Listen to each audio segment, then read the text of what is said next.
Muy bien. Bueno, pues muy buenas tardes a todos aquí en Suiza y en Europa y buenos días en Colombia. El título de mi charla es Inteligencia Artificial Generativa, Genialidad Artificial o Ilusión Cognitiva.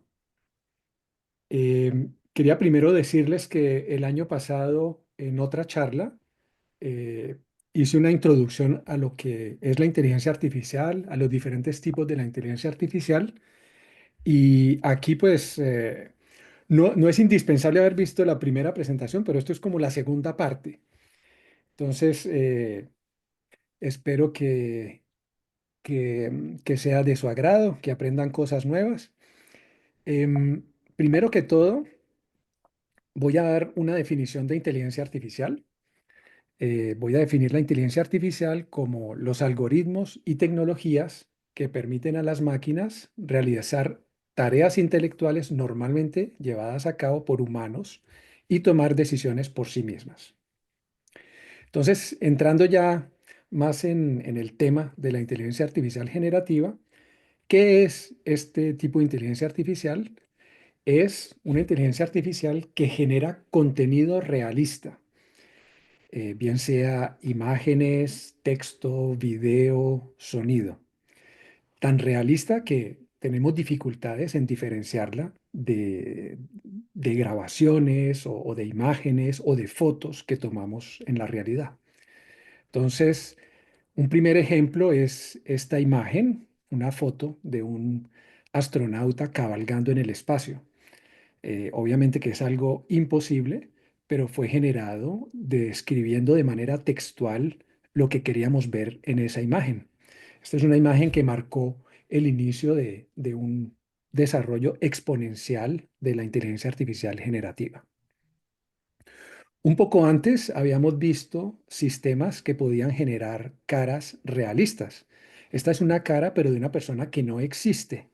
Existe un sitio web que se llama thispersondoesnotexist.com, que cada vez que uno visita genera una cara de una persona que no existe.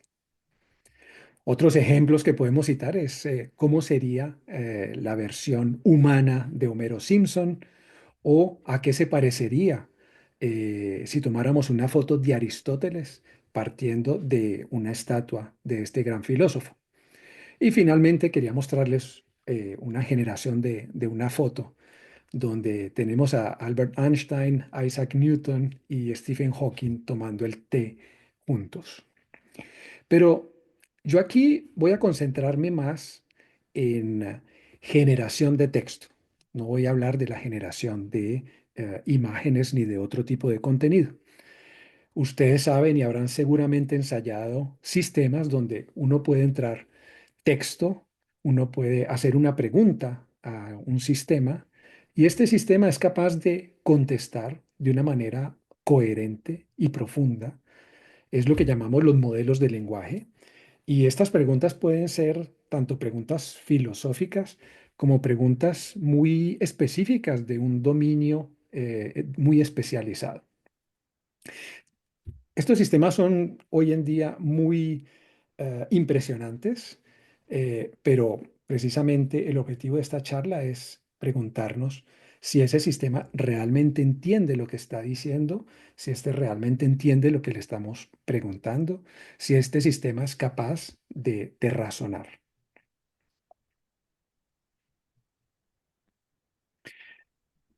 Hace ya unos años, en 1980, el filósofo John Searle propuso una experiencia mental que llamó el cuarto chino, donde la idea es imaginar una persona que solo sabe hablar inglés, que está encerrada en un cuarto y que recibe preguntas a través de papelitos en chino.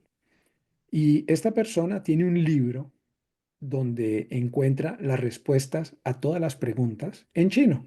Entonces él puede devolver un papelito respondiendo en chino a la pregunta que se le hizo al principio. Desde el exterior podríamos imaginar que al interior hay alguien que entiende el chino, porque le preguntamos cosas escritas en chino y él nos responde cosas en chino. Miren que esto tiene un gran parecido a lo que hace un modelo de lenguaje. Nosotros le hacemos preguntas Él nos responde de una manera muy realista, pero finalmente esas preguntas para él son símbolos, son bits. Y la pregunta es, ¿será que realmente sí entiende lo que le estamos preguntando y lo que él nos contesta? Según John Searle, los computadores actuales, y yo incluiría incluso estos modelos de lenguaje, se limitan a manipular símbolos, pero no comprenden su significado. Estos modelos, que en inglés se llaman Large Language Models, y yo me voy a referir a ellos como modelos de lenguaje simplemente, en su forma más sofisticada, integran las reglas gramaticales y la sintaxis de la lengua, los patrones estadísticos del lenguaje, tanto a nivel de la estructura de una frase como a lo largo de múltiples oraciones. La semántica, porque logran utilizar las palabras, hacen un uso adecuado y coherente de las palabras para respondernos. E incluso integran el tono, la formalidad y la intención cuando le preguntamos algo en particular.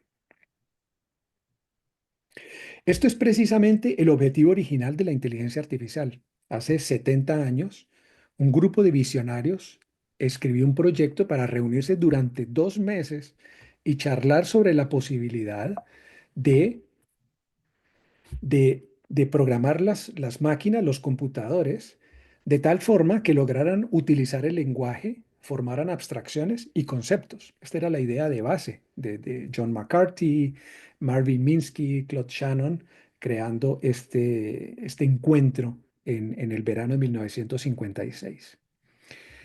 Ellos tuvieron la idea y se preguntaron cómo describir estos procesos con tal precisión que permitiese que un computador fuera programado para simular esos procesos de utilización del lenguaje, creación de abstracciones y de conceptos.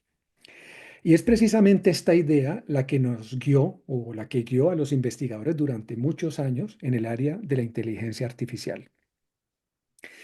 Se quería determinar las reglas de utilización del lenguaje y se quería describirlas de la manera más precisa posible, pero esto dio resultados muy mediocres, hasta el momento en que cambiamos completamente de método. Dijimos, ¿y por qué no dejamos que el computador encuentre esas reglas por nosotros? No nos vamos no vamos a gastar más energía en tratar de describir esas reglas y encontrar todas las reglas, sino que más bien permitamos que el computador las encuentre por sí solo. Entonces, la idea es que vamos a darle muchísimos libros, muchísimos ejemplos de textos al computador para que él encuentre esas reglas y logre utilizar el lenguaje, crear conceptos y abstracciones. En 1950, Claude Shannon escribió un artículo que se titula Prediction and Entropy of Printed English. Él comenzó a preguntarse cómo podría crearse un modelo estadístico del lenguaje. En realidad, lo que le interesaba en ese entonces era entender qué tan redundante era el lenguaje. Así que, por ejemplo, se preguntó con qué frecuencia la letra H sigue una letra T en inglés, porque hay toda una serie de palabras que se escriben así, the, that, this, there, those, etc.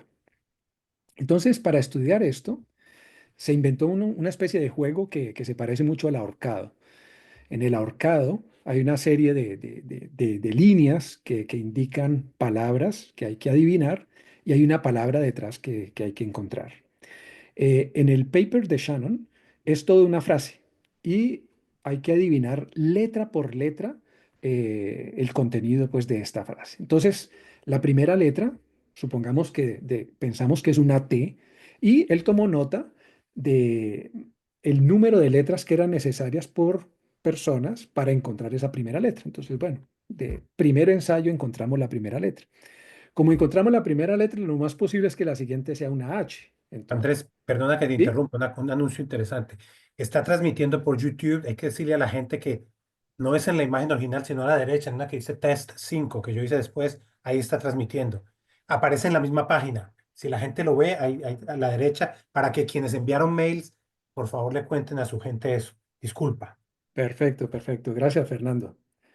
Muy bien. Entonces, en el juego, en este juego de ahorcado de Claude Shannon, se quiere encontrar una frase completa. Y entonces primero la T de primerazo, la H también de primerazo. Después podría ser the, this, that. Ok, supongamos que dijimos E, ok, de primerazo. Podemos imaginar que ahora es the car, de cualquier cosa, o sea que el siguiente es un espacio.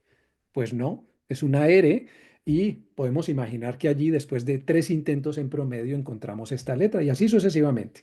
Entonces, Shannon hizo este experimento y recogió estadísticas del número de letras necesarias para encontrar las letras de frases y así crear un modelo estadístico del lenguaje. Ahora, si queremos ir más adelante, necesitamos encontrar en realidad una representación numérica de las palabras, porque los computadores trabajan básicamente con números. Una primera idea es coger las palabras en su orden alfabético. Pero tenemos un problema porque, por ejemplo, aquí tomé 3 palabras al azar: éxito, exótico, expansión, y si le asociamos unos códigos que son consecutivos, pues esos códigos son consecutivos, pero el significado de esas palabras pues es completamente diferente. Entonces, hay que buscar otro método. Otro método podría ser por la forma en que se escriben las palabras. Pero nuevamente, por ejemplo, casa y caza, bello, bello, hecho, hecho, se escriben muy, muy parecido y significan cosas muy diferentes. Al contrario, tenemos palabras que se escriben de manera muy diferente y significan lo mismo. Y finalmente tenemos incluso palabras que se escriben igual y tienen varios significados, ¿no? Banco, banco, vela, vela, bomba, bomba. Entonces necesitamos un método para codificar las palabras de manera numérica y tener en cuenta que la semántica vaya a poder ser representada. Entonces vamos a hacerlo a través de 3 pasos. Un primer paso Eso lo voy a explicar a través de un juego. por Zoom, Algunos de ustedes de pero pronto conocen el Andrés me juego Tabú. dijo que no difundiera el código. ¿Aló? Por favor. Hay alguien El con el Tabú, micrófono prendido, ya se lo apago. Dale, dale. el juego Tabú eh, se trata de adivinar una palabra sin usar una serie de palabras prohibidas. Por ejemplo, hay tarjeticas como estas y un jugador tiene que tratar de explicarle a los otros miembros de su equipo la palabra ambulancia, pero tiene prohibido usar las palabras sirena, paramédicos, médico, hospital. Pues aquí lo que vamos a hacer es usar una especie de tabú invertido.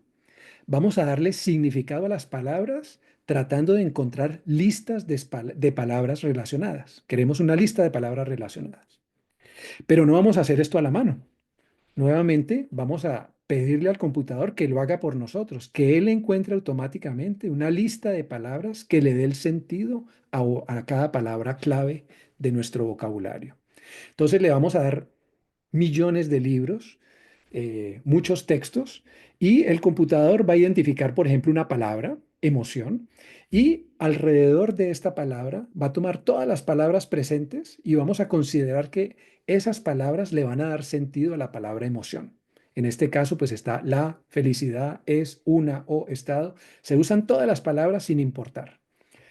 Después va a buscar otra palabra. Bueno, en realidad él va palabra por palabra y ve las palabras vecinas y crea tarjeticas donde tenemos palabra clave y palabras relacionadas. Una vez se han desarrollado esta colección de tarjeticas, entonces pasamos a la tercera fase, que va a consistir en usar una red neuronal artificial. Entonces, esto está explicado con mucho más detalle en la charla de la primera parte. Aquí simplemente voy a decir que una red neuronal es una especie de ecuación muy, muy larga, muy grande, que tiene muchísimos parámetros a los cuales los llamamos pesos sinápticos y que definimos por W. Entonces tenemos W0, W1, W2, muchísimos de estos pesos. Y vamos a lograr encontrar esos coeficientes dándole ejemplos a la red neuronal para que haga alguna tarea. Y una vez se encuentran esos pesos, podemos darle datos a la entrada y él nos hace predicciones. Es similar a lo que hacemos para, por ejemplo, crear sistemas de reconocimiento de objetos. Tenemos una red neuronal artificial, le damos ejemplos de imágenes de perros y gatos, por ejemplo, y entrenamos esos coeficientes hasta que él logre identificar los objetos que hay en las imágenes, perros y gatos. En este caso vamos a usar una red neuronal mucho más pequeña, una red neuronal donde solo tenemos lo que se llama una capa oculta, es una primera capa de neuronas aquí en intermedia, pero hay tantas entradas como palabras en el vocabulario y tantas salidas como palabras en el vocabulario. Ahora vamos a coger las tarjeticas que creamos en la fase inicial, donde tenemos una palabra clave y una serie de palabras relacionadas. Le vamos a crear parejas de palabra clave y palabra uno relacionada, palabra clave, palabra 2 relacionada, etcétera. Entonces creamos millones, hasta billones de estas tarjeticas y con ellas vamos a entrenar esta red neuronal para que cuando le demos la palabra clave en entrada, él active la neurona de la palabra uno que está relacionada con esta palabra clave. Y así sucesivamente con todas las palabras que está relacionada y para todas las palabras de nuestro vocabulario. Una vez logramos entrenar esta red neuronal, nos vamos a olvidar de la relación de la palabra con las otras palabras y nos vamos a interesar en la activación de la capa intermedia de neuronas que nos va a producir una serie de valores numéricos, esto lo llamamos un vector de números, y esa va a ser la representación numérica de la palabra. Hoy en día en realidad se utilizan redes neuronales mucho más complejas que esta, de una arquitectura que se llama transformadores. Un ejemplo es un sistema que se llama BERT, que es un personaje el personaje que ustedes ven aquí, que en realidad recibe en entrada no una palabra, sino toda una frase y genera los vectores asociados a cada una de las palabras de la frase. Entonces, no solamente paralelizamos porque generamos vectores para cada una de las palabras de la frase, sino que además la representación de cada palabra puede cambiar según las palabras que estén en su vecindario. O sea que podemos tener banco, que en ciertos casos significa algo relacionado con los bancos donde se guarda el dinero, y en otros casos la palabra banco, que está con otras palabras vecinas, va a ser un banco donde nos podemos sentar. Lo interesante de esta representación vectorial, aquí les doy unos ejemplos, por ejemplo, hombre, una serie de coeficientes, pueden ser, por ejemplo, 300 valores, son vectores muy, muy grandes, mujer, rey, reina. Cada una de estas palabras podría ser ubicada en un espacio de alta dimensionalidad, pero yo no puedo mostrarles esto. Yo a lo sumo les puedo mostrar un espacio vectorial en 3 dimensiones. Entonces, una palabra como hombre puede corresponder a este vector, perdón, rey puede corresponder a este vector, hombre a este vector, mujer aquí y reina aquí. Entonces, lo primero que observamos es que el vector rey está cerca de hombre y reina está cerca de mujer. Y si pensamos en una palabra completamente diferente, por ejemplo, chimpancé, tendría asociado un vector que va hacia otro lado. Y esto hay que imaginarlo que es en un espacio de mucho más dimensiones, entonces hay muchas más direcciones en las cuales puede haber diferencias. Lo que es interesante de esta representación numérica de las palabras es que ahora podemos, por ejemplo, mirar la diferencia entre dos representaciones numéricas. Por ejemplo, rey menos hombre. Y lo interesante es que si esta diferencia yo se la sumo al vector mujer, a la representación de la palabra mujer, encontramos que mujer más reina menos hombre se acerca mucho de la representación del vector reina. O sea que encontramos una manera de hacer aritmética con la semántica. Logramos hacer operaciones con el significado de las palabras y este es el primer ingrediente para crear estos modelos de lenguaje. Ahora, ¿cómo entrenar un modelo de lenguaje? Ya tenemos una manera para representar las palabras. Ahora lo que necesitamos es muchos datos. Entonces, hoy en día es tan fácil como ir a un sitio web. Este es un sitio web que se llama Hugging Face. Y allí, por ejemplo, pueden observar, hay una base de datos de 50 terabytes o sea, 25.000 millones de líneas de texto que ha sido una extracción del web, o sea, todo tipo de páginas de todo tipo de temas. Es más, esta colección de textos ya tiene un filtrado de groserías, de cosas sexistas, xenófobas, etcétera. Ya ha tenido un procedimiento de eliminación de cierto ruido y si uno tiene la capacidad computacional, no es sino bajar este archivo para entrenar un modelo de lenguaje, su propio modelo de lenguaje. ¿Cómo entrenar este modelo de lenguaje? Se va a utilizar un procedimiento que llamamos entrenamiento autosupervisado, que consiste simplemente en coger frases, esconder una palabra y tratar de predecir esa palabra a partir de las palabras precedentes. Entonces aquí, por ejemplo, tapamos la palabra impossible y antes de eso tenemos dos palabras, nothing is, y vamos a intentar predecir la palabra con estas. Pero obviamente que normalmente se usan frases mucho más largas. Esto nos lleva a entrenar una red neuronal de arquitectura de tipo transformador y lo que obtenemos aquí es lo que llamamos un GPT, por eso el nombre de muchos modelos de lenguaje con GPT.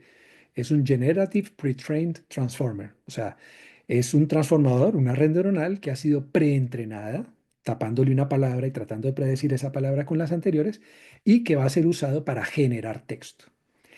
Esta primera red neuronal ya captura todas las regularidades estadísticas del lenguaje e incluso adquiere pues muchísimos conocimientos de todos esos 50 terabytes de datos que le hemos proporcionado. Ustedes podrían decir, pero suena muy banal esto de predecir la palabra que sigue. ¿Y cómo así que solo prediciendo la palabra que sigue él va a lograr aprender tantas cosas y respondernos a preguntas filosóficas o a preguntas muy específicas de un dominio? Pues bien, hay quienes han argumentado que cuando hay un texto, por ejemplo, esta frase, Guillermo de Baskerville investigaba muertes misteriosas en la abadía donde los monjes aparecían con dedos y lengua ennegrecidos, descubrió que todos habían leído un libro prohibido y que al humedecer los dedos para pasar sus páginas resultaban. Le decimos al modelo, bueno, ¿cuál es la palabra que sigue? ¿Cuál es la última palabra? Él tiene que adivinar envenenados, pero para poder encontrar esta palabra, tiene que haber logrado captar en muchísimas cosas de la descripción de este párrafo. Entonces, es un ejemplo para decir que no es tan banal la idea de simplemente lograr predecir la palabra que sigue en una frase.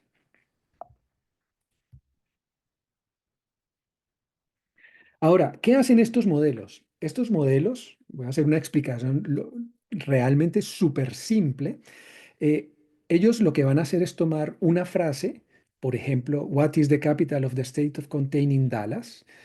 Y lo que van a hacer es tratar de formular preguntas posibles sobre esta frase. Por ejemplo, ¿cuál es el sujeto? ¿Hay una acción? ¿Hay adjetivos? ¿Se menciona un lugar? Es una pregunta. Muchísimas preguntas, realmente cientos de preguntas se van a formular respecto a esta pregunta y no se hacen de esta manera, en realidad se hacen en el espacio vectorial, o sea que se hace a nivel de números el cuestionamiento de cosas sobre lo que puede decir esta frase. Entonces, esto es una interpretación de lo que hace el modelo, pero a nivel numérico. Otra parte del modelo va a coger las palabras de la frase y va a identificar qué tipo de información pueden proveer. Por ejemplo, la palabra cuál y el símbolo de pregunta, pues informan que esta frase es una pregunta. Por ejemplo, capital, state y Dallas podrían ser el sujeto de la oración. Entonces, cada palabra va a decir qué tipo de información puede proveer. Y finalmente, hay una tercera parte de estos modelos que, basado en la correspondencia entre las preguntas que se formularon y la información que pueden proveer las palabras de la frase, se van a escoger las respuestas que se van a transmitir a la salida de cada módulo. Entonces, cuando hay una frase, hay un primer módulo que hace esto, pero en realidad hay muchos más módulos que se encadenan y que van a ir mucho más profundo en la semántica de la frase para lograr predecir la palabra que sigue y lograr formular una respuesta completa, coherente y profunda. Hace apenas un par de semanas, la compañía Anthropic, que genera modelos de lenguaje y que se interesa mucho por crear modelos que sean fiables y confiables, publicó un gran estudio súper interesante donde se han estudiado la activación de las neuronas de un modelo de lenguaje para ver cómo ellas responden a palabras y cómo logran interpretar las frases y responder. Ellos han logrado, por ejemplo, ubicar grupos de neuronas de estos modelos y identificar la función de esos grupos de neuronas. Entonces, en la frase que yo les di ahora, por eso usé esta frase en inglés, porque era el ejemplo uno de los ejemplos que usó Anthropic. Por ejemplo, aquí está la palabra capital. Hay un grupo de neuronas que la va a seleccionar porque dice, en esta pregunta la capital es algo como que es importante. Y parece que la palabra estado también es importante. Es más, después hay un grupo de neuronas que recibe esas dos fuentes de información y va a decir, hay que responder con una capital. Pero por otro lado hay otras neuronas que van a identificar que la palabra Dallas es importante para responder y que la palabra Dallas está relacionada con la palabra Texas. Entonces, a partir de allí, estos grupos de neuronas dicen, Texas, y hay que decir una capital. Pues seguramente lo que hay que responder es la capital de Texas.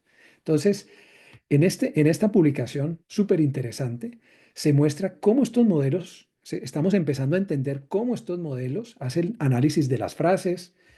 Se estudió, por ejemplo, cómo crean rimas para los poemas.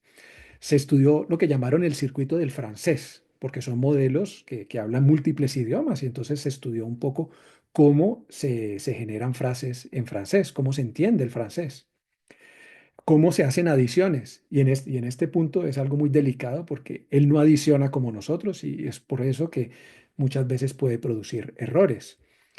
¿Cómo hace el diagnóstico médico? Porque, como les voy a mostrar más tarde, estos modelos incluso hoy en día pueden hacer diagnóstico médico, cómo aparecen algunas alucinaciones o incluso cómo logra el modelo rechazar responder ciertas preguntas que se le hacen.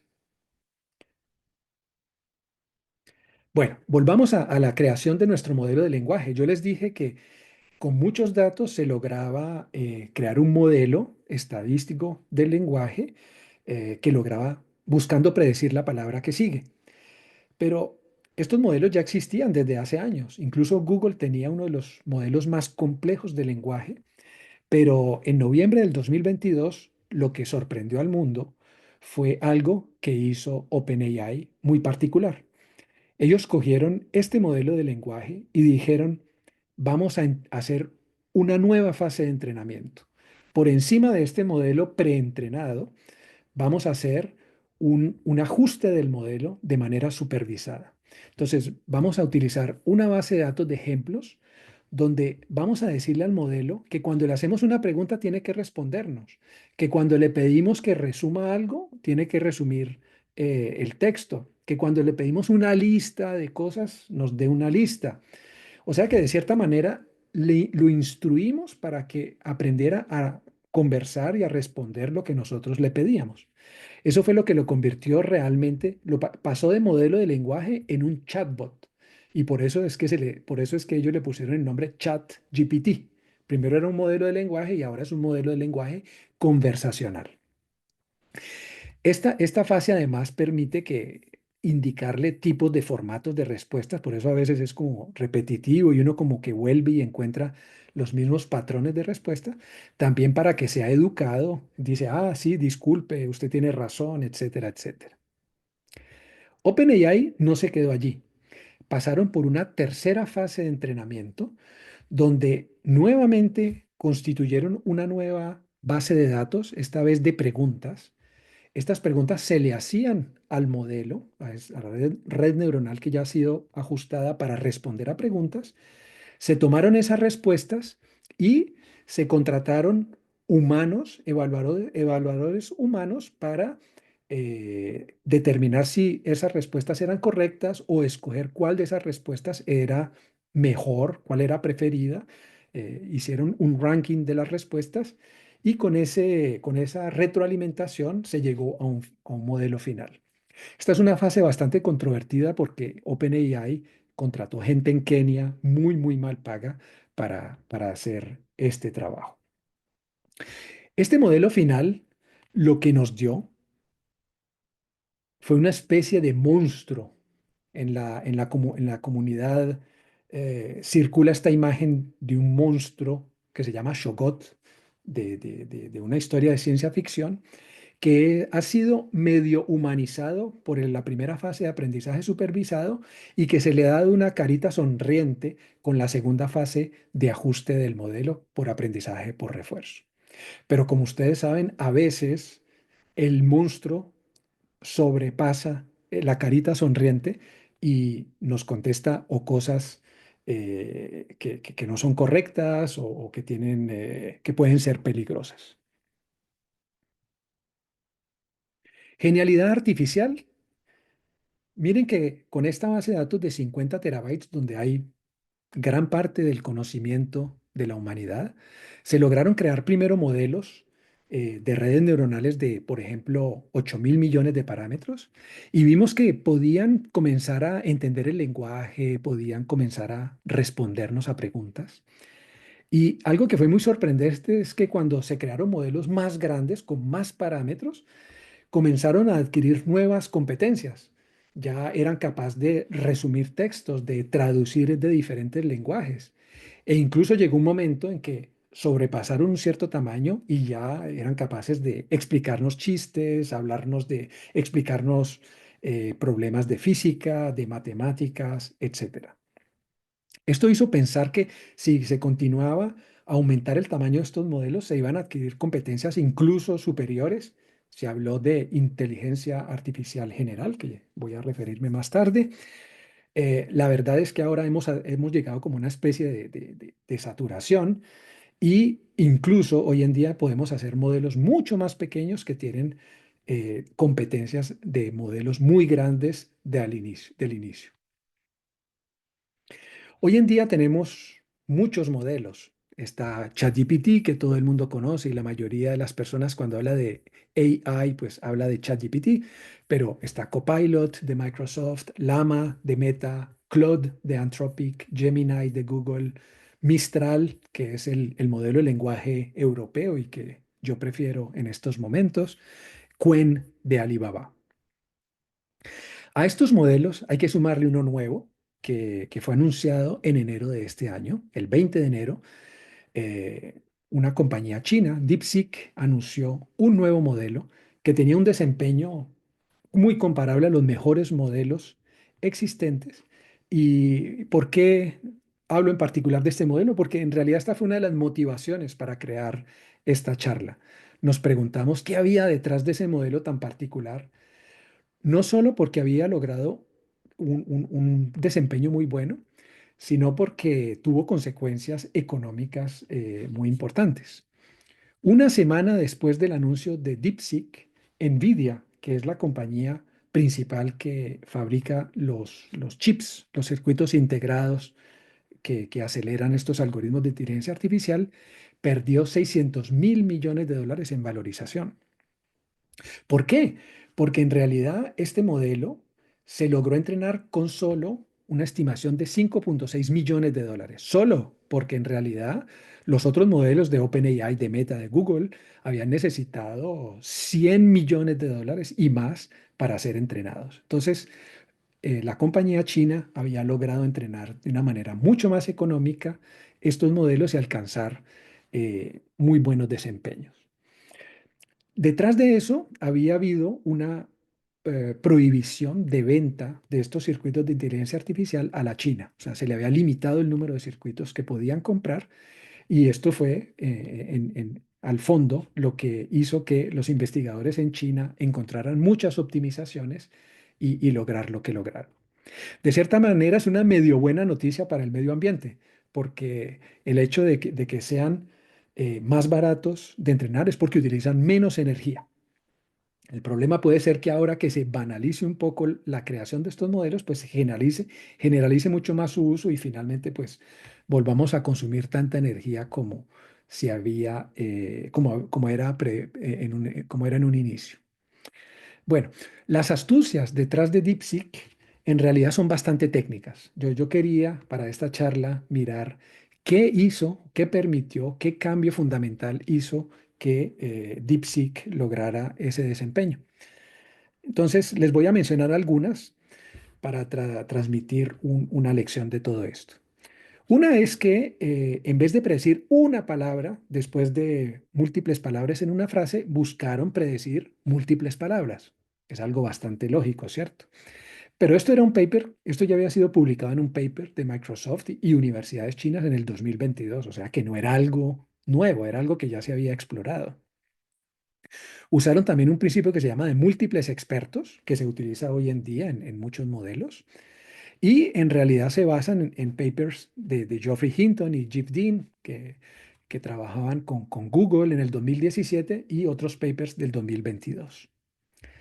Utilizaron algo muy específico que se llama Multi-Head Latent Attention, que eso fue lo más original que encontré yo, pero que en realidad solo acelera la inferencia, es decir, no hace más barato el entrenamiento, es cuando se usa el modelo. Entonces tampoco explica por qué lograron hacer algo gastando mucho menos dinero.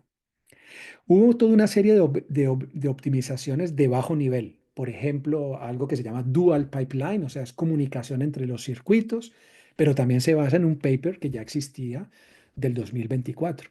Se utilizaron formatos reducidos para representar los números. Uno representa los números utilizando un cierto número de bits, por ejemplo, 32 o 64.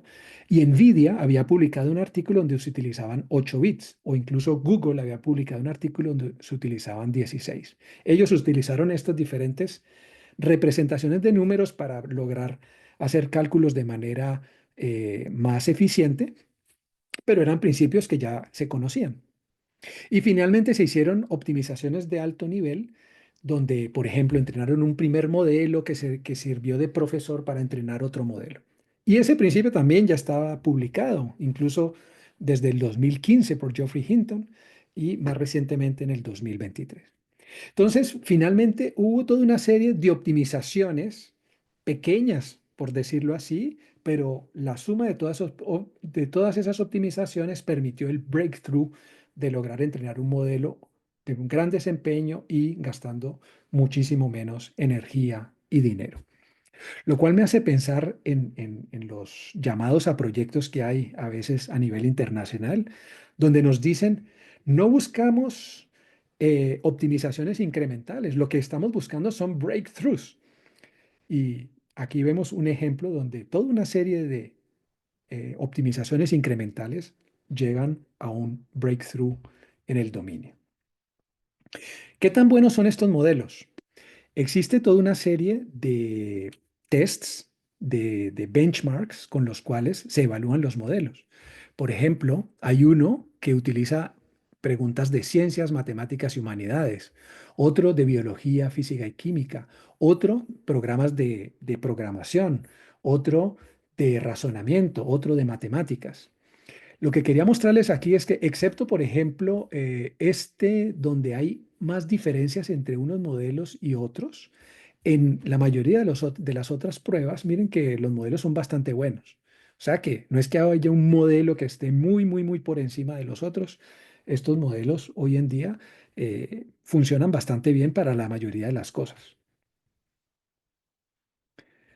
Para ver un poco más en detalle, este es uno de los benchmarks que se usa para evaluar los modelos, que consiste de 12.000 preguntas, y hay preguntas de matemática, física, química, leyes, ingeniería. O sea, como ven, se quieren crear modelos toderos que saben un poco de todo.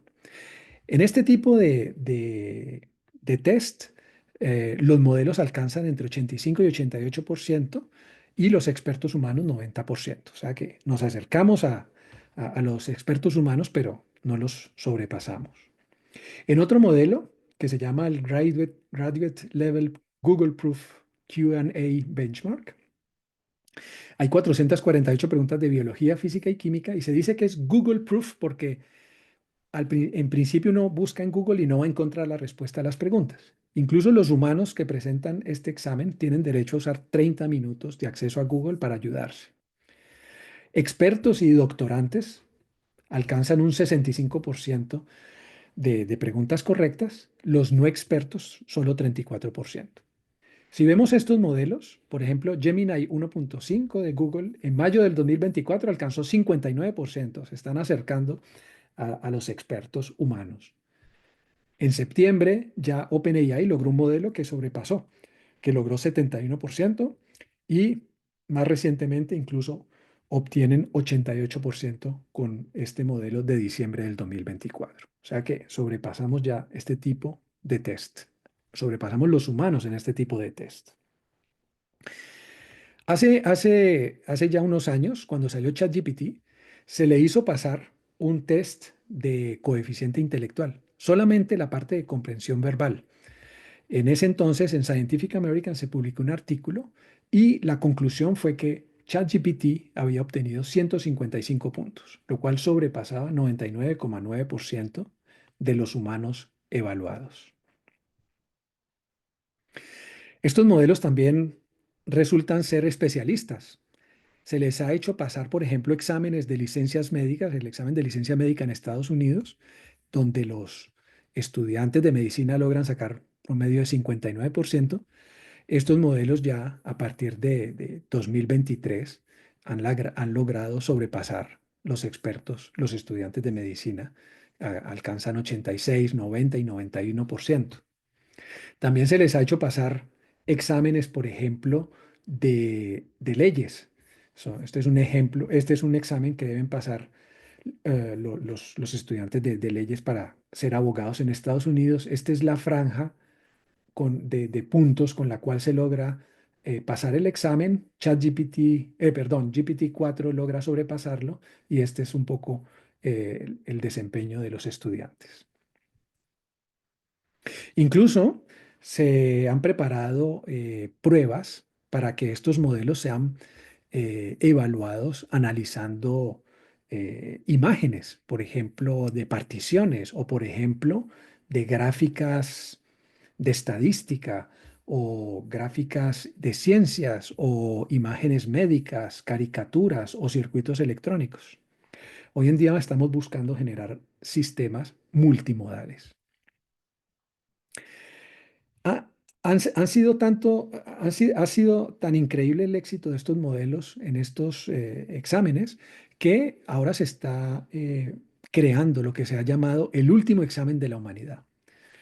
Se estaban recibiendo propuestas de preguntas hasta el 15 de marzo y en este proyecto hay 1.000 colaboradores de 500 instituciones de 50 países que están creando el último test, el último examen de la humanidad.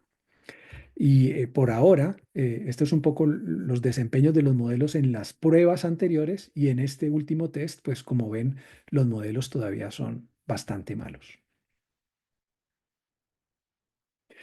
Ilusión cognitiva. Pues yo diría que a pesar de las notables capacidades de estos modelos de lenguaje, podríamos decir que son simples detectores de patrones y que formulan sus respuestas de manera probabilística, tomando como base los millones de libros que han podido leer, entre comillas. En otras palabras, podríamos decir que estos modelos de lenguaje saben que el agua moja porque lo han leído 1.000 veces, pero en realidad no entienden realmente esto que están leyendo. Esto significa que aunque parezca que entienden ciertas relaciones, en realidad no lo hacen y siguen siendo ignorantes sobre su significado. Hoy en día, hace un par de semanas, unos investigadores, entre ellos del Politécnico de Zúrich, tomaron las preguntas de las Olimpiadas de Matemáticas de Estados Unidos y en horas apenas fueron publicadas, utilizaron modelos de lenguaje para tratar de resolverlas, buscando de hacer una evaluación no contaminada. Pues este fue el resultado. En verde son las preguntas que los modelos de lenguaje lograron contestar y en rojo las que no. El resultado fue que todos los modelos sacaron menos de 5 sobre 100. lo cual nos muestra que esos resultados tan impresionantes que se han obtenido hasta ahora probablemente son debidos a que hay una cierta contaminación. O sea, finalmente estos modelos acceden a toda la información que hay en Internet y realmente la capacidad de razonar de estos modelos queda en duda. Preparando esta charla, tuve la oportunidad de discutir con un gran amigo filósofo que me dio la referencia de un artículo muy interesante que muestra la disociación de lenguaje y pensamiento en los modelos de lenguaje. Es uno de los artículos más interesantes que he leído en los últimos años. Y algo que me llamó la atención aquí fueron los trabajos de una de las coautoras, Evelina Fedorenko, que en el área de neurociencias y ciencias cognitivas ha estudiado esta disociación entre el lenguaje y el pensamiento. Y nos da un ejemplo muy interesante que podría explicarnos un poco lo que está sucediendo con estos modelos de lenguaje. En el caso de los humanos, hay pacientes con un problema que se llama la afasia global, o sea, que son incapaces de comprender, crear, repetir el habla y el lenguaje, y sin embargo pueden jugar ajedrez, resolver problemas matemáticos y razonar. O sea, que hay una disociación de estas dos capacidades. La primera, ellos lo llaman las competencias lingüísticas formales y la segunda, las competencias lingüísticas funcionales. Entonces, pareciera que estos modelos de lenguaje logran unas competencias lingüísticas formales excepcionales, pero siguen siendo limitados a nivel del otro tipo de competencias. Entonces, para ilustrarles esto, hice un experimento que es el siguiente. Se basa en el uso de un acertijo de lógica muy conocido e incluso hay muchas variantes de este acertijo de lógica. Se llaman los acertijos de cómo cruzar el río. Existen desde el siglo noveno. Imagínense que ustedes tienen un granjero que tiene que atravesar este río en una barca. Tiene un lobo, una oveja y una col, pero solo puede montar uno de estos objetos porque la barca no soporta tres. Entonces, él tiene que encontrar cómo pasar el río. No puede dejar de un lado solo la cabra, o la oveja, dije yo ahora, bueno, la cabra con la col, porque la cabra se come la col.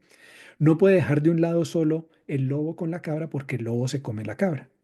Entonces, una manera de resolverlo, pues no requiere muchísimo razonamiento. Podemos coger una cabra y la pasamos al otro lado. La dejamos allá y nos regresamos. Cogemos el lobo y lo pasamos al otro lado. Pero nos traemos la cabra otra vez porque si no el lobo se la come allá. Cuando traemos la cabra, la dejamos aquí y pasamos la cola al otro lado. En el otro lado el lobo no se va a comer la col. Entonces el granjero vuelve por su cabra y la lleva finalmente al otro lado. Entonces de esta manera logra pasar los tres objetos sin que el lobo se coma la cabra y sin que la cabra se coma la col. Pues hice el experimento de proponerle este problema, este acertijo de lógica a GPT-4o, uno de los últimos modelos, pero entonces lo cambié un poco. Le dije que había un granjero que había comprado un lobo y dos cabras. Y le expliqué el resto. Le dije, un lobo no se puede dejar del mismo lado el lobo con la cabra, ni la cabra sola con la col, porque cada uno se come el otro, etcétera. Y él resolvió el acertijo. Él dijo, sí, el granjero puede cruzar el río siguiendo estos pasos. Primero, llevo una de las cabras a la otra orilla y la dejo allí. Muy bien, regreso. Ahora llevo el lobo. Y él dice, deja el lobo en la otra orilla, pero regresa por la otra cabra. O sea, que ya nos dejó el lobo con la cabra en la otra orilla y el lobo se va a comer la cabra. Supongamos que no se la come. El granjero viene por la segunda cabra. ¿Ahora qué hace? Dice, lleva la segunda cabra y la deja allá con el lobo. Le está llevando incluso la segunda cabra para que el lobo se la coma. Entonces, lo que estamos viendo es que el modelo de lenguaje en realidad encontró que había un patrón en los millones de libros que había leído. Es más, este acertijo seguro lo ha leído muchas veces y está convencido que estamos hablando del acertijo del lobo, la cabra y la col. Él aplica las mismas reglas y no logra resolver el acertijo lógico de un lobo con dos cabras. No es capaz de decirnos que no es posible, por ejemplo, ni es capaz de proponernos algo diferente. Entonces, tenemos una ilusión cognitiva, Yo diría que podríamos decir que solo hemos logrado programar inteligencias artificiales especializadas en tareas científicas, en tareas muy específicas, perdón. O sea, que carecen de conciencia y de comprensión real de lo que están haciendo. Y esto es lo que llamamos la inteligencia artificial débil.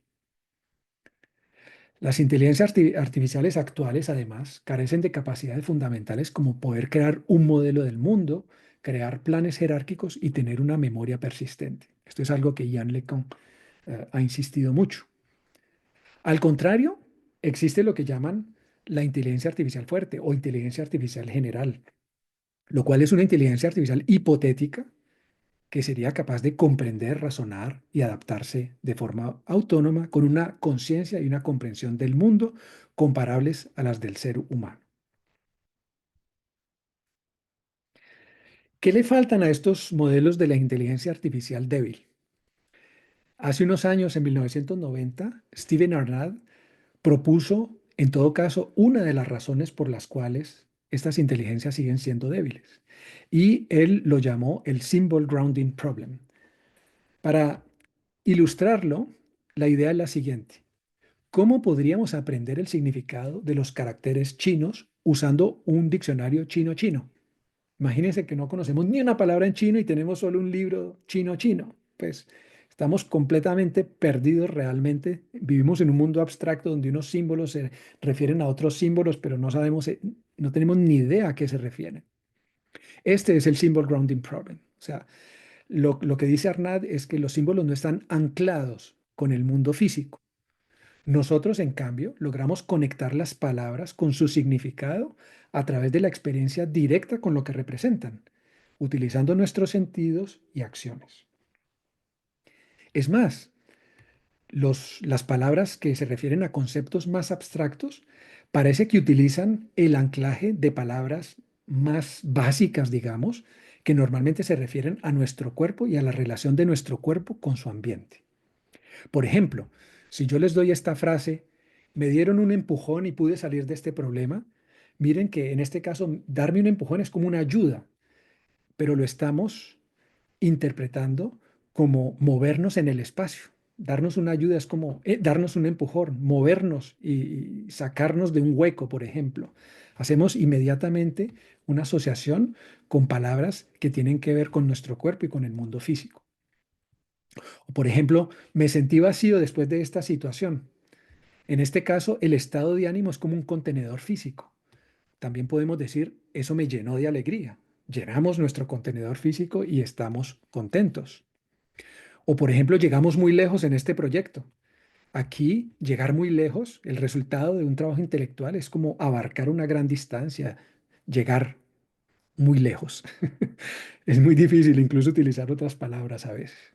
Finalmente, si les digo, me perdí en la argumentación, que espero que no haya sido el caso de ustedes, aquí conceptualmente avanzamos como por un camino y podríamos quedar perdidos y perder el hilo de la charla. Esto nos lleva entonces a un concepto de una inteligencia encarnada, una inteligencia que surge y funciona a través de la interacción entre el cuerpo físico, el entorno y el cerebro. En esta inteligencia encarnada, vemos que la cognición no se limita al procesamiento abstracto de la información, que es lo que hacen los modelos de lenguaje hoy en día, sino que se ve influida por las experiencias sensoriales, motoras y contextuales del cuerpo. Ya para terminar, voy a referirme a un ejemplo que nos dio Rodolfo Ginás en su libro Eye of the Vortex.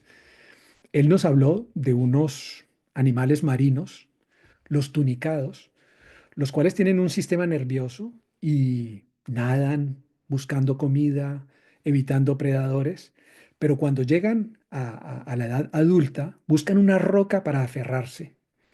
Y cuando logran aferrarse a esta roca, los tunicados lo primero que hacen es digerir su propio cerebro. O sea, ya no necesitan de un cerebro y lo digieren porque es comida, son proteínas. Con esto lo que quería era decirles que, de cierta forma, la predicción parece ser la razón principal de tener un sistema nervioso complejo. Y yo osaría decir que un cerebro y un cierto nivel de inteligencia son necesarios solo para las criaturas que se mueven activamente y deben adaptarse a un entorno cambiante y dinámico.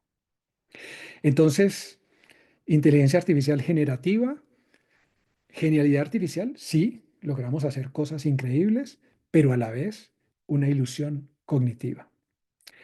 Muchas gracias. Gracias, Andrés. Fabulosa tu charla, como era de esperarse. Vamos a pasar a la serie de preguntas. Por favor, levanten la mano. Quienes están siguiendo la transmisión en directo por YouTube pueden escribir sus preguntas en los comentarios que yo se las transmitiré a Andrés. Finalmente se pudo. Siento mucho los problemas técnicos que tuvimos. Afortunadamente, YouTube puso la transmisión que estaban haciendo en directo junto a la que había sido programada, entonces mucha gente la vio y hubo más de 20 personas siguiéndola. De todas maneras, vamos a enviarle a todo el mundo em, la, la, la grabación dentro de poco para que, y de aquí en adelante se hará bien y se utilizará el enlace que se, que se haya enviado por anticipación para transmitir. Me disculpan por eso. Muy bien. ¿Quién tiene preguntas? Levanten la mano, por favor. César, puedes levantarla electrónicamente, pero dale, dale. ¿La prefieres electrónicamente? Bueno, No, no. bueno, oye, felicitaciones realmente. Yo no soy fácil para extraordinaria. Aquí estamos con mi compañera y no hacemos sino manifestar expresiones de maravillamiento a esta charla realmente. Mira, tengo una preguntita, hombre, precisa. Es en la página 34. Tú dijiste que lograron hacer un ensayo donde no había contaminación y que cuando no hay contaminación a todas las inteligencias les va súper mal comparado con los expertos. ¿Cómo es posible hacer preguntas, centenas, miles, no sé cuántas eran las preguntas, sin que haya contaminación? Eso no lo logro porque uno puede pensar a priori que estas inteligencias se alimentan de una tal masa de información. ¿Cómo hacer que esa masa de información no estén contaminados las personas? Esa es una pregunta. Y una segunda, si tienes tiempo luego, ahora ChatGPT propone, dice que ya desarrolló un sistema que memoriza la conversación con un cliente. Es decir, tú lo dijiste en tu charla, muy a menudo uno cuando pregunta cosas le vuelve a repetir lo mismo y parece que en ese nuevo modelo, en ese nuevo progreso que hubo, progreso no lo sé si lo es, tú lo dirás mejor que yo, entonces él memoriza y ya no le va a volver a repetir a uno lo mismo porque es como si uno haya hablado con un amigo. Es que esa nueva evolución no permitirá de pronto una aceleración en el aprendizaje con una persona en particular y suponiendo que esas personas sean especialistas, no acelerará el progreso de conocimiento en eso. Esas son las dos preguntas, pero puede responder una solamente para darle oportunidad a las otras de que pregunten. Gracias, muchas gracias, César. Eh, a ver, lo de las Olimpiadas de Matemáticas son unos pocos problemas. Tengo entendido que son, no sé, son 20 o algo así. O sea, no son tests súper largos de cosas sencillas, son problemas complejos y la evaluación de los modelos la hicieron humanos que habían sido entrenados para evaluar los candidatos humanos y se tuvo en cuenta no solamente la respuesta, sino todo el procedimiento y la lógica. Y en muchos aspectos fue allí donde se penalizaron estos modelos de lenguaje porque ellos hacían saltos que no justificaban y era como un ensayo de tratar de responder. Eso para la primera pregunta. Y como lo dije, o sea, ellos lo hicieron en cuestión de horas después de que se publicaron los problemas de las Olimpiadas, o sea que trataron de que no hubiera contaminación. Pero es cierto que es muy difícil evitar la contaminación porque cada vez que se reentrenan estos modelos, pues vuelve y hay software que está recogiendo las actualizaciones de Internet permanentemente y entonces se logra captar información de todo tipo de fuente. La segunda pregunta, se me olvidó, César. Tranquilo, la segunda pregunta es que en el nuevo sistema que ya está en los Ah, Estados sí, Unidos, sí, pero no en sí. Europa, él memoriza la conversación con un interlocutor preciso y así Sí. no va a repetir de nuevo, Ujú. cuando uno avanza en el tema, no va a volver a repetirlo todo. ¿Eso qué significa? Primero, en el funcionamiento del modelo y segundo, en la capacidad de aprendizaje, entre comillas, del modelo. Sí, sí. Bueno, pues yo no lo he probado.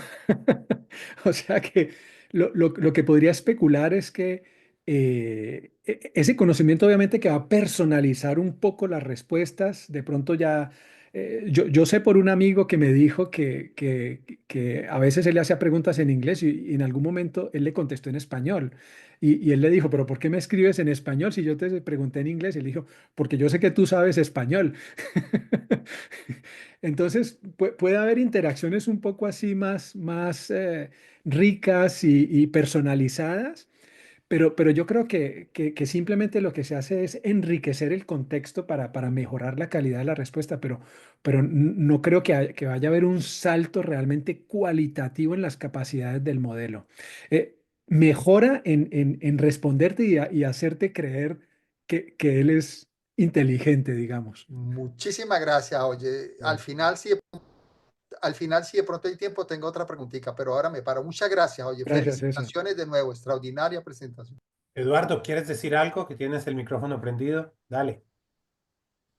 No, tengo el micrófono Ah, prendido, pero vale. no estoy Te lo iba a escuchando apagar y nada. no me atreví. Bueno, Por si de yo pronto sí tengo quería un par decir de algo, pero preguntas. todavía no.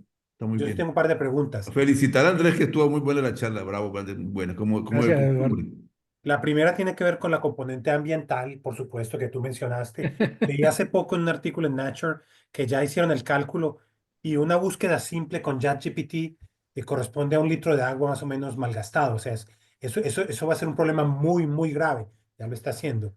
¿Qué opinas tú de eso? Es que va a llegar el punto en que eso va a frenar el desarrollo de todas estas cosas a vista de 5 o 10 años. Y el segundo tiene que ver con la parte más filosófica. ¿Tú recuerdas que Borges escribió, decía que en su biblioteca, si hubiera una biblioteca infinita, si tuviéramos infinito tiempo para leer esos infinitos libros y poder hacer comparaciones, pues podríamos encontrar una cantidad de cosas inesperadas. Lo que está ocurriendo ahora es básicamente eso. En la práctica es eso. Pero si sigue avanzando de tal forma, ¿no será que en algún punto logra de verdad adquirir una cierta conciencia? O sea, ¿cuál es la definición de conciencia? ¿En qué momento? Porque lo que está haciendo ahora parecía increíble hace 20 años. Es que va a pasar dentro de 20 años si no hubiese el problema de la electricidad del agua que consumen los centros de datos. Eh, ¿Tendrá eso de verdad capacidad algún día de tener conciencia? ¿Qué es la conciencia? Gracias. Gracias, Fernando. Bueno, lo del problema climático, pues es una evidencia y como mencionaba, una cierta buena noticia es que logremos hacer ahora modelos mucho más, con mucho menos recursos, pero igual de potentes. Pero hay esta paradoja de que eso hace que entonces se generalice su uso y entonces vuelva a tener un impacto ambiental muy grande. Yo sinceramente no sé qué pensar. Yo quisiera ser optimista y pensar que vamos a optimizar muchísimo la creación de estos modelos y la ejecución de estos modelos, así como ha sido el caso con la electrónica. O sea, el avance en el área de los computadores es quizás la más espectacular a nivel de todas las tecnologías. Y en lo que te refieres de conciencia, pues, bueno, no me voy a atrever aquí a definir lo que podría ser una máquina consciente. Eh, yo no, yo, yo soy de los optimistas y de los que creería que es posible. De pronto no va a ser con un modelo de lenguaje, de pronto se necesitan otro tipo de descubrimientos. El mismo Yann LeCun lo ha dicho. Él dice, ya estamos llegando al fin de estos modelos y van a haber unas novedades tecnológicas que van a surgir en los próximos 10 años. No sé si vamos a llegar a ser una máquina consciente, pero yo no me negaría a ello. Muchas gracias. César, ¿tú querías preguntar algo más? Dale. El micrófono, César. Si no hay otra persona, tengo otra pregunta técnica también. Dale, Mira, dale. la pregunta, yo hice una experiencia ayer que me desestabilizó un poco. En un área en la, me he dado cuenta que es, es muy útil, es una impresión que tengo, me gustaría tener tu opinión, es muy útil sobre todo cuando uno investiga en un área que ya conoce muy bien, es decir, en la que lleva uno trabajando desde hace muchos años y ahí uno encuentra los errores y tal. Pero te doy un solo ejemplo. Yo trabajé durante 35 años en un área particular de la excitación de semiconductores con energía solar. Y una revista me pidió hacer una publicación crítica sobre ese tema y hice esa publicación y concluí cosas. No voy a decir que concluí, pero digamos concluí que eso no sirve para nada, digámoslo, en el contexto en el que se quería aplicar tratamiento de aguas y tal, con relación a otras tecnologías establecidas por razones termodinámicas, cinéticas y todo. Entonces yo le hice la pregunta y como esa publicación generalmente es abierta, pues uno, el EPF le paga a uno para que lo sea disponible, está también disponible para las inteligencias.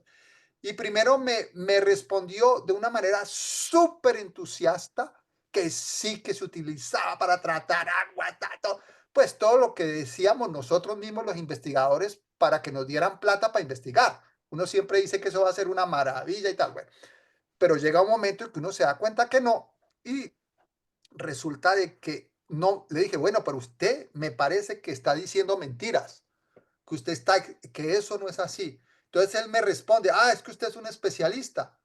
Y yo le digo, sí, yo soy un especialista en el tema y lo que está diciendo usted es totalmente erróneo y falso, porque en realidad ese sistema comparado, y Huelme me da una respuesta donde dice exactamente eso tiene razón, eso no es posible. Y ahí lo que hace es inclusive citar mi publicación. Ha habido autores, él no sabía que era yo, porque yo entro con otro nombre en ChatGPT por otras razones, ¿no? Entro con nombre y ahí ya me dio la respuesta que correspondía a la realidad, pero si yo no hubiese sido un experto, hubiese montado una empresa para tratar aguas con esos materiales que yo sé, porque 30 años trabajando con eso, no tiene ninguna viabilidad. Entonces, ¿eso a qué corresponde dentro de los esquemas logarítmicos y esas piruetas? ¿A qué corresponde?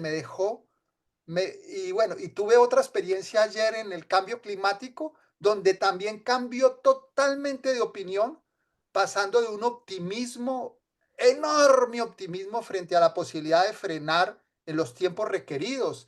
¿Qué requeridos? Llegar siquiera, bajar a un grado, 1,5 el aumento de temperatura global o a 2. Y entonces cuando le dije que no, que eso no tal, y le di argumentos, ya volvió y volteó la página y se acogió y ya me dijo, no, tiene razón. Le hice la pregunta siguiente, pero dígame usted qué piensa. Usted razonablemente piensa que todo lo que está proponiendo tiene posibilidades de tener éxito cuando en los últimos 30 años no ha tenido ningún éxito. Y ahí ya volteó la página, dijo, realmente usted tiene razón, no hay mucha probabilidad de que se tenga éxito y tal. Y me volvió a desarrollar toda la retaíla, pero ya dándome la razón a mí. Sí. ¿Qué pensar de eso? Desde el Yo, punto que es pues perfecto. yo creo que la explicación viene de el monstruo este que yo mostré. O sea, Sí, el monstruo está censurado por la carita feliz y cuando tú le dices, yo soy experto y lo que usted dijo es falso, entonces él ahí mismo trata de alinearse y de ser simpático con nosotros y muchas veces incluso contradecirse.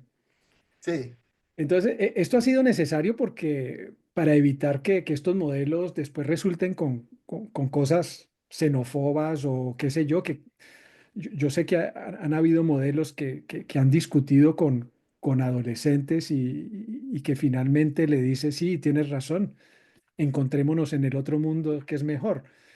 O sea, que han motivado al adolescente de buscar, por ejemplo, un suicidio. O sea, es algo supremamente delicado y crítico. Esa censura que se le ha adicionado a los modelos ha tratado de evitar esos problemas. A veces logra filtrar las cosas, pero a veces lo que hace es que siempre se alinea con lo que uno le dice. bueno, entonces, pero te das cuenta que ya yo no le tengo ninguna berraca confianza a eso. Porque si en una discusión de 10 minutos se me voltea en áreas que yo conozco y que sé que la razón para voltearte es legítima, pero antes me vendió todo un montón de cosas, de cuentos y de historias. Eso me deja muy inquieto a mí, me deja súper inquieto. Entonces, ¿cómo será lo que uno no conoce? Bueno, ahora sí dejo que hay otras, Sí. Pedro y Eduardo, que quieren Pedro y preguntar. Eduardo. Sí, Muchas Pedro, gracias. por favor. Gracias. Andrés, excelente charla como de costumbre, gracias. Gracias, Un Pedro. par de preguntas. La primera es con estos modelos que son open source.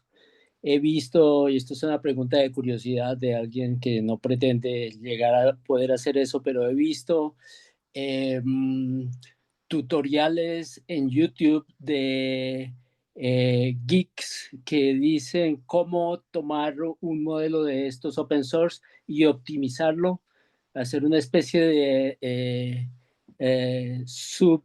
entrenamiento para optimizarlo para hacer ciertas tareas.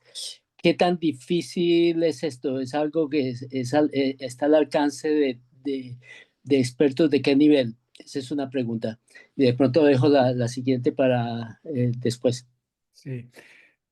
Bueno, depende realmente de lo que uno quiera instruirle al modelo. Pero si, por ejemplo, cogemos uno de estos modelos open source y tenemos una colección de documentos científicos muy específicos, podemos muy fácilmente crear un modelo que tome esos datos específicos y que responda realmente usando esos documentos que nosotros le hemos dado. Esto en este momento es un nicho increíble porque todas las empresas quieren hacer eso, todas las empresas quieren tener su propio modelo de lenguaje que acceda a sus documentos internos, a su FAQ, a su administración o qué sé yo. Esto ya está en las manos de todo el mundo, digamos. En nuestra escuela, pues hay varios proyectos en curso. Yo no soy experto realmente en el uso de estos modelos de lenguaje, pero mi colega, que es el gran experto, ya desarrolló un sistema para Swisscom. Entonces, es un modelo específico con un FAQ de Swisscom y funciona supremamente bien.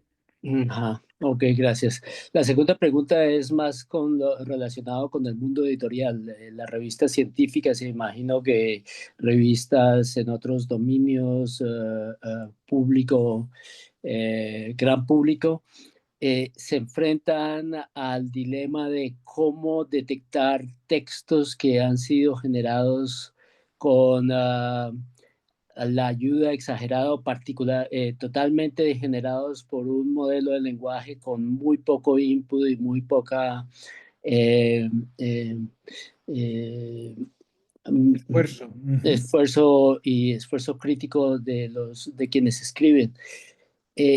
¿Cuáles son las herramientas que existen actualmente para tratar de detectar este tipo de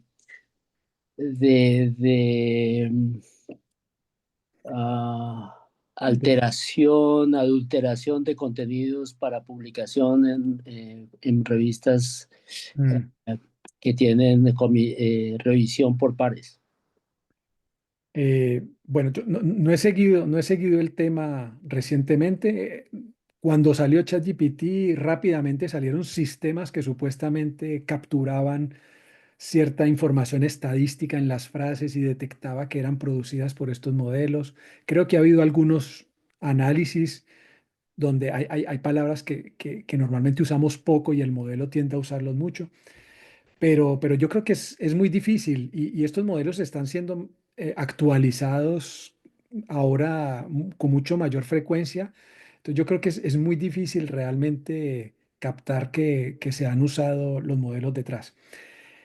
Yo tuve que hacer precisamente recientemente un documento que le di a mis estudiantes para concientizarlos y que ellos encuentren, yo no sé decirles cuál es el límite del uso de estas herramientas, pero por lo menos concientizarlos y decirles, miren, estos son los riesgos, estos deberían ser los criterios que tenemos que tener en cuenta para entregar un documento y decir que es nuestro, pero es algo pues que se está apenas desarrollando, digamos. Bien. Eduardo. Gracias, Andrés. Sí, no, para referirme un poco a la primera pregunta de Pedro, hay ahora todo un negocio que se ha desarrollado que se llama los agentes. el de agentes conversacionales, en que empresas pequeñas, acá en Suiza conozco personalmente una de estas empresas en que desarrollan agentes para un cierto tipo un cierto tipo de conversación, ¿no? Chatbots, y que usan estos modelos open source para entrenarlos con los documentos que les pasa a la empresa. Es decir, que la ventaja de esto es que son sistemas locales, no tienen que conectarse a ChatGPT, a todas estas cosas, sino que son sistemas locales a la empresa que está pagando por la gente. Y esto es un negocio que se está desarrollando a una velocidad enorme. Son agentes para vender viajes, para vender cantidad de cosas. Hasta aquí en Suiza, hasta un político pagó para que hagan un agente que le responde las preguntas a sus votantes, por ejemplo. Pero bueno, y quería volver al asunto de la conciencia. Lógicamente que pedirle a Andrés que responda en unos minutos lo de la conciencia es absolutamente imposible. Es una de las discusiones más complicadas que hay, definir la conciencia, pero me pareció extraño que Andrés dijera que era optimista y que creía que las máquinas iban a tener conciencia. Yo, que las máquinas lleguen a tener conciencia me parece algo muy pesimista. Y bueno, y personalmente yo no lo creo, pero quisiera aconsejarles a los que tienen acceso al francés. Acaba de salir un número por la Science, que es la versión francesa de Scientific American, dedicado a la conciencia. Y hay una serie de artículos ahí muy buenos en que explican diferentes modelos de conciencia o diferentes explicaciones de lo que es la conciencia, desde ideas totalmente locas como la de Penrose, de que la conciencia está ligada a la física cuántica, hasta ideas un poco más clásicas. Digamos que les aconsejo el número de por las Science, versión francesa de Scientific American. Ok, eso es todo. Y muchas gracias de nuevo, Andrés. Gracias, Eduardo. ¿Quieres responder, Andrés, o era comentario? ¿Alguien más? Yo veo que Carolina puso un comentario. Si quiere, toma la palabra, Carolina, y lo mencionas. Hola, buenos días o buenas tardes. Hola. Hola. Bueno, pues simplemente estaba haciendo como una observación. Casualmente donde trabajo se habla mucho sobre tenemos que evolucionar aprendiendo más sobre la inteligencia artificial. Mm, y digamos que con el equipo con el que estamos hablamos mucho de que hasta qué punto es bueno y hasta qué punto es malo. Y hablamos mucho del tema de los millennials porque pues lo vemos como que es la última generación que está recibiendo lo nuevo en temas de estas tecnologías y de lo que era antes, cómo se aprendía, cómo se recibía la información. Entonces, pues estamos como en esa disyuntiva diciendo, bueno, si hay que bien utilizarla porque incluso la misma industria, los países lo están impulsando para que se utilice, para que esté en nuestro diario vivir en diferentes ámbitos, hasta qué punto es bueno. Entonces, pues también el tema del impacto ambiental que hay es bastante grande. Entonces, pues hay mucho que validar en todos esos temas. Pero sí, digamos que ahorita en el tema educativo yo trabajo en la Universidad de La Sabana y en la Universidad de La Sabana te dicen por lo menos en el día tienes que utilizar 10 veces la inteligencia artificial. Entonces nos impulsan, pero pues de pronto para las nuevas generaciones sea agradable como para las antiguas no. Es eso. Ya, muchas gracias por la pregunta. Pues es un tema muy caliente actualmente. Pues yo no daría obviamente una directiva de hay que usarla tantas veces, pero obviamente que estas inteligencias artificiales nos potencializan y nos pueden permitir solamente, por ejemplo, traducir textos, resumir textos, conseguir explicaciones de textos complicados que uno pueda entender. Ella puede brindarnos todas esas ayudas o cuando está uno redactando, tener nuevas ideas o maneras diferentes de explicar algo, cómo decir algo más claro. Todo esto nos potencializa para entender y para poder escribir.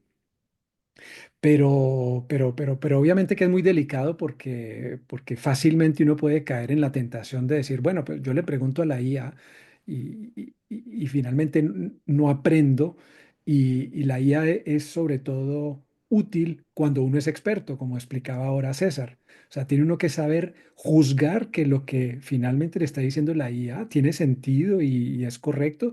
Y si uno tiene dudas, pues entonces ir a verificar en la literatura para corroborar que eso es posible. Entonces, pues digamos que es un poco delicado el asunto. Nosotros, yo enseño en una escuela de ingeniería y ya estamos viendo las consecuencias. Los estudiantes no están aprendiendo a programar porque estos sistemas les resuelven los problemas muy fácilmente y han pasado años y ya estamos detectando pues que hay unos problemas graves de aprendizaje. Bueno, mi granito de arena pues para responder a tu pregunta. Muchas gracias. Vale, Sergio, ya para terminar, Bueno, dale, Sergio. muchas gracias. Mi pregunta sería, ¿dónde estaría el límite de los modelos actuales? ¿Qué es lo más a lo que se puede llegar con la idea de los GPT, con los Transformer, con esta generación? ¿Hasta dónde pueden llegar máximo y ya no van a pasar de ahí? Y se necesita un nuevo paradigma. Pues yo me referiría, una de las cosas es el conocimiento del mundo, la creación de un modelo del mundo. Esto pasa por esta idea de la inteligencia artificial encarnada, donde se necesitaría que estos modelos logren anclar las palabras para que empiecen a darle un sentido de una manera un poco más realista, o sea, no estén como en las nubes tratando con las palabras. Ese sería un aspecto. Se está logrando un poco con los modelos multimodales, porque ahora se están entrenando también con videos, con imágenes. eh, ya nos imaginamos que así como podemos predecir cuál es la palabra siguiente de una frase, podemos imaginarnos, bueno, qué es lo que sucede después de una serie de escenas en videos. Y eso seguramente va a permitir que el modelo entienda mucho mejor el modelo físico y la física de nuestro mundo. Entonces, pues ese sería una de las vías futuras y donde vemos un poco grandes limitaciones, la comprensión del mundo físico. Muy bien, gracias. César, por favor, sé breve. ¿Por qué, Fernando? Breve. Pues porque Bueno, ya dime, llevamos hora y media. sí, bueno, un minutico más. Andrés, una última pregunta de mi lado. Dime, Andrés, tú, ¿qué operación, cuál sería la operación más sofisticada en tu área en la que tú le tendrías confianza a la mejor inteligencia actual? Yo te acabo de decir que en dos áreas que yo no conozco mucho más que dos áreas de todo el conocimiento, en las que más conozco, se me volteó. Pasó de decir una cosa a decir todo lo opuesto en función de mis preguntas. Entonces yo ya no le tengo confianza, ni siquiera en las cosas que yo conozco, le tengo confianza pues para lo que tú dijiste, para acumular información, recoger referencias, acumular datos, todas esas cosas, pero yo ya no le tengo confianza para, digámoslo, que sea asertivo en una toma de posición ni tecnológica, ni científica, ni nada. Entonces, ¿hasta dónde le va tu confianza a las inteligencias? E inclusive en las áreas que tú conoces. Pues yo confiaría de pronto en las correcciones que me puede hacer a nivel de gramática. Bueno, estamos más o menos de acuerdo.